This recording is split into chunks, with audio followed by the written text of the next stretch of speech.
છોટાઉદેપુર જિલ્લામાં શિક્ષણ વિભાગની પોલ ખુલી। ક્વાંટ તાલુકામાં તંબુમાં પ્રાથમિક શાળા ચાલે છે। સેડીવાસણ ગામમાં ઘટોલ ફળિયામાં 1 થી 5 ધોરણની પ્રાથમિક શાળા આવેલી છે, જેમાં 50 થી વધુ બાળકો અભ્યાસ કરે છે। 4 વર્ષ અગાઉ શાળાનું બિલ્ડિંગ જર્જરિત બનતા તેને તોડી પાડવામાં આવ્યું, પરંતુ 4 વર્ષ પસાર થયા બાદ હજુ સુધી શાળાનું નવું બિલ્ડિંગ નથી બનાવાયું। વૈકલ્પિક વ્યવસ્થાના ભાગરૂપે બાળકો માટે તંબુમાં શાળા શરૂ કરવામાં આવી છે। તંબુમાં શાળા ચાલતી હોવાથી ચોમાસાની સિઝનમાં વિદ્યાર્થીઓના અભ્યાસ ઉપર અસર પડે છે, કેમ કે તંબુમાંથી પાણી ટપકે છે। પાણી ભરાઈ જતા હોવાથી વિદ્યાર્થીઓ શાળાએ નથી પહોંચી શકતા। આટલું ઓછું હોય તેમ 1 થી 5 ધોરણ વચ્ચે માત્ર એક જ શિક્ષક ફરજ બજાવે છે। ગ્રામજનો અનુસાર 4 વર્ષથી તેઓ રજૂઆત કરીને થાક્યા, પરંતુ નવી શાળા બનાવવાની કામગીરી નથી કરાઈ। સમગ્ર મામલે જિલ્લા પ્રાથમિક શિક્ષણાધિકારી જશવંતસિંહ પરમારનું કહેવું છે કે ટેન્ડરની પ્રક્રિયાને કારણે ઓરડા બનાવવાની કામગીરીમાં વિલંબ થયો છે, પરંતુ ટેન્ડરનું કામ પૂર્ણ થયા બાદ નવી શાળાની કામગીરી શરૂ કરાશે।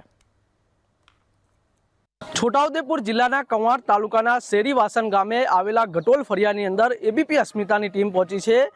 આ પ્રાથમિક શાળા છે, ધોરણ 1 થી 5ની અહીંયા પ્રાથમિક શાળા આવી છે। અહીંયા જે તાડપત્રીના તંબુના નીચે બાળકોને બેસાડીને અભ્યાસ કરવામાં આવે છે, તેનું મુખ્ય કારણ એ છે કે 3 વર્ષ અગાઉ જે પ્રાથમિક શાળાનું બિલ્ડિંગ જર્જરિત બનતા તેને તોડી પાડવામાં આવ્યું હતું।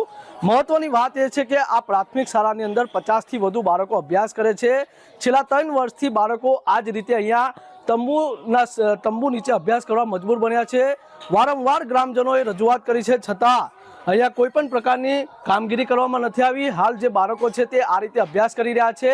ગામ લોકો અને શિક્ષકો માંગ કરી રહ્યા છે કે તંત્ર અને સરકાર દ્વારા વહેલી તકે અહીંયા પ્રાથમિક શાળાનું બિલ્ડિંગ બનાવવામાં આવે તેવી માંગ કરી રહ્યા છે। રેહાન પટેલ, એબીપી અસ્મિતા, છોટાઉદેપુર। અમારા કવાંટ તાલુકાના સેડીવાસણ ગામના ઘટોલ ફળિયાની અંદર જે નિશાળ આવેલી છે, એમાં જે જૂના મકાન હતા એ જર્જર થવાથી તોડી નાખેલા હોવાથી અમારે નિશાળની જરૂરિયાત છે। તો અમે છોકરાઓને ગામજનો મળીને જંગલમાંથી વાંસ અને લાકડા લાવી અને તંબુ જેવું બનાવીને છોકરાને ભણવા માટે તાડપત્રી મૂકીને એક છાપરા જેવું બનાવેલું તેના નીચે છોકરા અભ્યાસ કરે છે।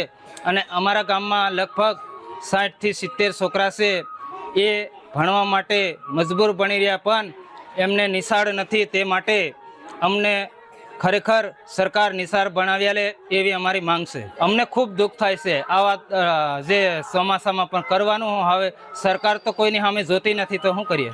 અમારી માંગ તો એ જ છે કે બાળકોને નિશાળ ભણે, એ જ માંગ છે, બીજી કંઈ નહીં। માન્ય શ્રી શિક્ષણ મંત્રી કુબેર ધિંડોર સાહેબ, મુખ્યમંત્રી શ્રી ભૂપેન્દ્રભાઈ પટેલ સાહેબને અમે મીડિયાના માધ્યમથી જણાવવા માંગીએ છીએ કે બેટી બચાવો બેટી પઢાવો આ વાત કરો છો, તો અમે અમારા બાળકોને આ પરિસ્થિતિની અંદર ભણાવી રહ્યા છે।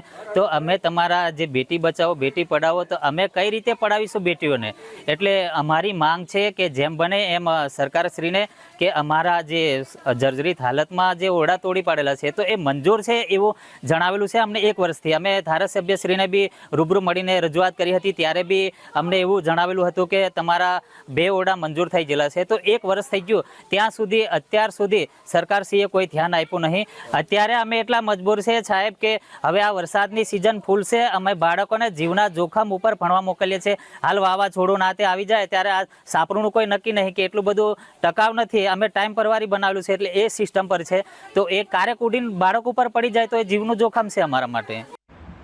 કવાંટ તાલુકાની ઘટોલ પ્રાથમિક શાળામાં હાલ વિદ્યાર્થીઓ જે પરિસ્થિતિમાં રહીને બેસીને અભ્યાસ કરી રહ્યા છે, તેના માટે આચાર્યશ્રી સાથે વૈકલ્પિક વ્યવસ્થા કરવા માટેનું આયોજન અને સૂચના આપી દેવામાં આવેલ છે।